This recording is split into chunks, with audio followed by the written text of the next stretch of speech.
All right. Hello, everyone, and now welcome to a game between Sock and Lalayet. This game taking place here on Amazonia. Over here on the bottom left-hand side of the map, we have Sock spawning as the red orc player. Meanwhile, over here on the top right, we have Lalayet spawning as the blue human. Human versus orc in this 1v1 matchup, and as you guys can tell, since Fog of War is off, there are no observers in this matchup. And, well, I'll be following the orc player just in case he does try to go for that early Blade Master. Now, so far we're looking at standard play barracks being built this time around.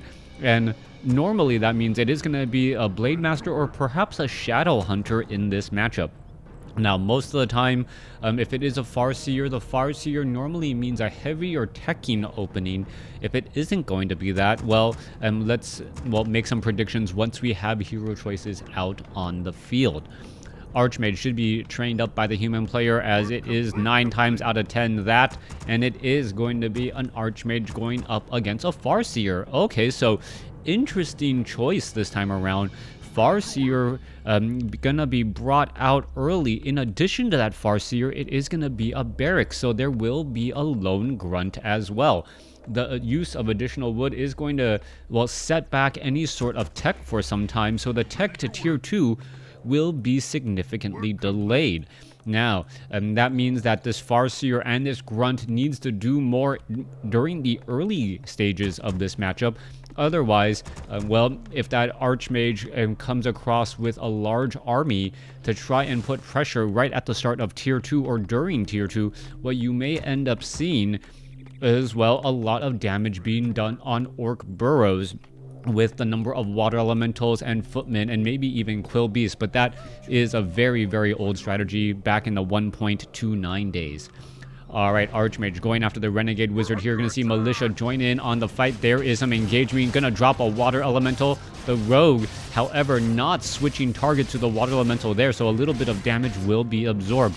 Meanwhile, Archmage is gonna pick up that Gloves of Haste, a useful item, as it allows him to attack slightly faster. Well, it would be better on an agility-based hero, but then again, humans don't get any sort of agility-based heroes at all, so that might be a little bit of the issue there. Now, continuing this matchup, Rogue will get taken down, Archmage will get up to level 2, meanwhile, Farseer will also get to level 2. Tech to tier 2 already underway. This was an Orc Burrow, Barracks, and Voodoo Lounge into tier 2. Meanwhile, we're taking a look at the human player, Lawliet, who is now going for a Scout Tower. The reason why he's going for that Scout Tower is to try to protect himself from any sort of harassment with Spirit Wolves and or that Blade Master. But so far, Lalayet has not even come across his opponent. What is going to be going down as the Farseer now makes its way over? He does have Clarity Potions and Healing Salves and should be able to engage. Oh, pretty much a free footman right there. Down to 45 hit points. Is it going to get taken down? As you take a look, the Spirit Wolf chasing down that footman there. 35 hit points left. What is going to be happening as the grunt simply just runs past? That could be a little bit of an issue. Meanwhile, Spirit Wolf going to run inside that base here. The Scout Tower is being added in. Militia going to join in on that fight as the Wolf may end up getting the kill. Yes, he does. Back across on the other side, Farseer still putting pressure onto the Archmage. Archmage trying to get away as it looks like they are off to the races just a little bit. Archmage is going to try and buy Boots of Speed. Yes, he will. And Boots of Speed now becoming a much more common occurrence, at least in the past 4 human versus orc games that I've seen. Hey, Alexander, good to see you on the stream as well. Thank you for tuning in. As the Archmage still wandering around back home. All right, Grunt being left to run back home here. Meanwhile, Spirit Wolves also doing a little bit of retreating, not 100% sure why, as the Farseer doesn't really get any added benefit there. Meanwhile, a footman actually getting a shot off on that Grunt as he ended up tripping up on a sheep. Farseer, where is it going to go next? As all the units are going to their respective corners. Archmage is already at level 3, as the Archmage will be forced to try and do a little bit of retreating again. Boots of Speed on that Archmage allows him to get away at record pace there, as the Farseer is still trying to pull back again. Grunt taking a little bit more damage than he would like. Perhaps the Spirit Wolf should be turned back around, as the Archmage is now looks like it's going to be trying to go for a little bit of pressure. Orc Burrow, Great Hall just now getting done. Orc Burrow is going to take a little bit of damage here as one grunt taking the brunt of that damage. Meanwhile, Town Hall on the opposite field, opposite side of the map, nearing upgrade to keep. Now, what is the long-term overall strategy that we're looking for? Tauren Chieftain means that it may end up becoming some sort of chain wave or chain lightning strategy. Meanwhile, Farseer going after some of these other units. Kobold Taskmaster will get taken down. You see Water Elementals absorbing much of that damage as the Archmage is sitting at level 3, and while relatively low on hit points, we should be seeing dual Arcane Sanctums coming in from the human player here momentarily. Meanwhile, back on the other side, 31 supply for Sok. He is getting that Tauren Chieftain up. We are going into a bestiary, but I still do not see a Tauren Totem yet. Farseer doing a little bit of an engagement once more. Alchemist now out onto the field, and the Alchemist, one of those heroes that is just so powerful in and out of battle between, well, healing spray and also those acid bombs. All right, down goes a Spirit Wolf, but at the hands of the Farseer to deny any sort of experience. Grunt now going after the Archmage there. Archmage trying to head back. Grunt may head back down to the south. Where is that Grunt going to go? Grunt is actually in the midst of everything. He should get backed away here as the Tauren Chieftain. Well, where is that Tauren Chieftain going to try to travel off to next? Grunt down to 248 hit points. Is it going to be able to get away? We could perhaps see a stomp here. No, we do not. Tauren Chieftain has plenty of healing salves, but has not used it on that Grunt as of yet. Meanwhile, are we going to perhaps see the Tauren Chieftain come back in this fight? There goes the low hit point Grunt trying to get away, down to 96 hit points. Is he going to be able to run back here? Meanwhile, the Farseer, Grunt runs straight into the Archmage, and the Archmage gets his kill now. Water Elemental going back after the remaining units. Footman trying to do a bit more chasing again as the Farseer and the Tauren Chieftain are going to be forced to try and fight inside here. Finally using a Stomp, and that was an interesting use of Stomp and Chain Lightning there to, well, I guess mitigate much of that damage. Tauren Chieftain is still in an interesting spot. Go ahead, takes down one of those Water Elementals, and this is a Spirit Lodge for Shamans for Purge, and then Chain Lightning. That is actually dealing a tremendous bit of damage if the Shaman can actually get away in time. Meanwhile, Tauren Chieftain down to 161. Shaman down to 20 hit points. It will end up getting taken down. Meanwhile, the Wind Rider will be forced to retreat as well as it's trying to get up onto the high ground here. It will end up being safe for at least a little while. Alchemist with that potion able to attack air even without an orb. One of those few units, the Alchemist, is a melee unit that can in fact attack air. And as you see, the Water Elemental just wandering around on the inside. All right, Bestiary, Spirit Lodge. We're going to get a little bit more repairing. Are we going to see the Water Elemental perhaps try a Purge down? No Purge there. Saving the mana instead on that Shaman, as the Shamans do need to get that Adept training at the very least to have a little bit more mana going into those next follow-up fights. All right, Archmage has to consider his options here. The problem is going to be, well, Water Elementals are going to be a double-edged sword. If his opponent has a large amount of Shamans with Lightning, Shield, and Purge, well, coupled with a Stomp, and all of a sudden that Tauren Chieftain is just dealing so much damage as everyone stands around to stand in awe after a stun. Tauren Chieftain most likely will be going for Endurance Aura here. Nope, he did not. Oh, there he goes. Finally goes for Endurance Aura. And it is going to be Stomp followed by Endurance Aura here as the Shaman ends up getting slowed. All right, Shaman getting taken out from the back again. Water Elemental could get healed. Tauren Chieftain unsure of where to go next, as the Farseer perhaps going to try and cut off a couple of units in transit. All right, there you go. A little bit of piercing damage there. One priest could get taken down. There it goes. Wind Rider trying to hide up onto the high ground will be able to do exactly that. As the Water Elementals, is it just going to get purged? No, it is. Oh, it just gets shot to death as the Farseer now gets to level 3. All right, Tauren Chieftain, big stomp right there. No Lightning Shield as it's still Adept training, but so much poking damage from those Wind Riders. However, Acid Bomb causing serious problems. No Water Elementals out onto the field, though, as he knows if there's a Water Elemental, there is just going to end up being a lot of purging. All right, Sorceress is getting picked off here. The Tauren Chieftain trying to make its way over, trying to give a little bit of a speed boost, as there is just so much damage being absorbed and dealt by that Alchemist. Alchemist high on hit points, still causing a bit of problems as the Archmage tries to get away. Shaman now doing a little bit of chasing as well. Tauren Chieftain being forced to back off as the Wind Riders head back home.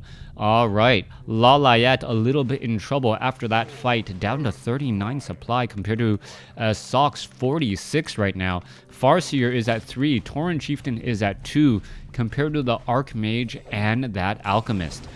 Archmage gonna go ahead and sit in that front, use that Brilliant Aura and try to get back up high on mana. Meanwhile, needs to heal up some of his own units.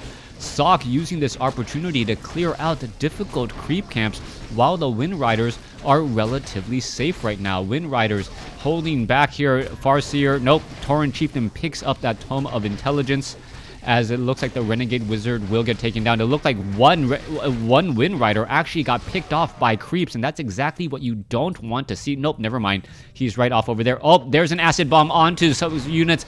Speed Scroll now being used. Gonna go ahead and try and chase down some units there, as well. Sorceress getting stomped here. All right. Lightning Shield across multiple units. Is the Alchemist going to be able to finish off a handful of Wind Riders? It looks like, yes, 1, 2 Wind Riders will get taken down. Alchemist already down to 217 hit points. Acid Bomb onto another Wind Rider there. It's going to end up getting taken down as the Scroll of Town Portal is used in time. Tauren Chieftain unable to finish off any more of those units, as everyone does teleport back off to the north.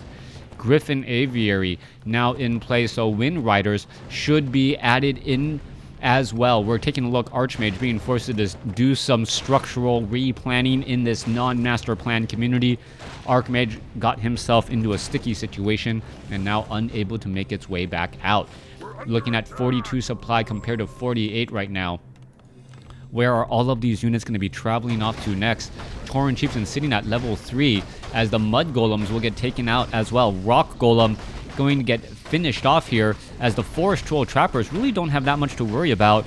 Piercing damage and magic damage does do significantly reduced damage here, but there's just so many of them that eventually they will get finished off anyways. 46 supply compared to 51. Sock has a slight economic advantage because of, well, avoiding taxes for all intent and purposes. As meanwhile, the Farseer now heads back off to the north. Atari caught you live after 9 years. Well, after, I don't think I was even casting live 9 years ago, but if you were one of the 2009 viewers, thank you very much for tuning in. I think that's actually right around when I started.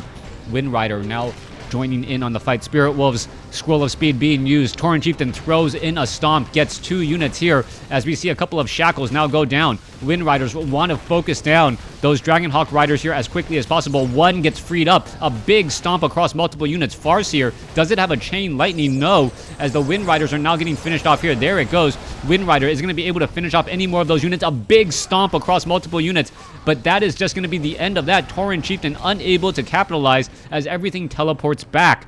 Sock, the big loser in that battle, all of a sudden falling behind in terms of supply after holding the supply advantage for quite a bit of time. Yes, Sock was down by 3 supply at the start of that battle, but now down by 7, so he traded rather inefficiently, as these peasants are now doing a little bit of long distance mining. Alchemist sitting at level 3, nearly level 4, very powerful item in that Sobi mask. Meanwhile, let's take a look at what the Tauren Chieftain picks up, a Potion of Lesser Invulnerability, but still does not have a Scroll of Town Portal. Alright, back down to the south here. Tauren Chieftain, Shaman makes their way around. Tauren Chieftain gonna go after these Nightcrawlers once more, gonna finish them off, as the Shaman will pick off the remaining Nightcrawlers here. It looks as though the Farseer and the Tauren Chieftain are both sitting at level 4 compared to essentially a 5-4 now, as the Alchemist gains a little bit of experience again. We're under attack. Now, what is going to be that follow-up play? Spirit Wolves heading off to the north. We are looking at Spellbreakers getting added in. Thank you, Atari, for the subscription. I really wish I had some emotes for all of you guys out there who did, in fact, sub me. I thought subs actually raised your profile on on Twitch, but I guess that's not the case, as it doesn't seem like I'm getting really that many more viewers as I double in viewers here. Now, back off to the north, we're still looking at the Tauren Chieftain trying to pick and choose his fights. 49 supply compared to 59. Farseer is trying to play the economic abuse. Meanwhile, it looks like Lalayet wants to try and engage right as he gets into a good position so that he... Oh, what is this? Illusioned Dragonhawk Riders. Oh, this is extremely interesting now. We're going to go ahead and try and engage here. Spellbreakers, Water Elementals now trying to push on through. Meanwhile, let's take a look. The Farseer and the Tauren Chieftain are going to try and engage here. There is a whole bunch of Dragonhawk Riders. Let's take a look. So many Dragonhawk Riders just going to go ahead and try and engage and take them down. Just so much poking. There's a big stomp right now as the Wind Riders are just pretty much out of that fight. Also, more importantly, though, Sok may believe that Lalayet over-invested into Dragonhawk Riders when he in fact did not. Dragonhawk Riders now engaging back down onto the ground. Raiders are coming across, getting up with some big ensnares. Tauren Chieftain putting his foot down, putting problems onto the Alchemist, who is unable to healing spray effectively as he is just constantly getting stunned and ensnared. Tauren Chieftain invulnerability will be coming to an end. It does come into an end. Is he going to be able to finish off the Alchemist? Alchemist down to 137 hit points. It's been holding steady and stays alive. Lalayet staying alive with that victory there. The unkillable, undefeatable. Oh, there you go. They fixed it here. So you can see the stat viewer. You can hide this, and now you can see, well, what actually is going on off to the north. Even though overall resources, Lalayet paid more in gold upkeep, he ended up with the victory there, focusing... Sok trying to focus down that Alchemist when that Alchemist was constantly getting healed by himself just was a little bit too much. And in the end, once the Tauren Chieftain fell without that endurance aura, and especially trading it for no other heroes, he had to throw in the towel. Thanks for watching. Thanks for listening. Hope you guys enjoyed it.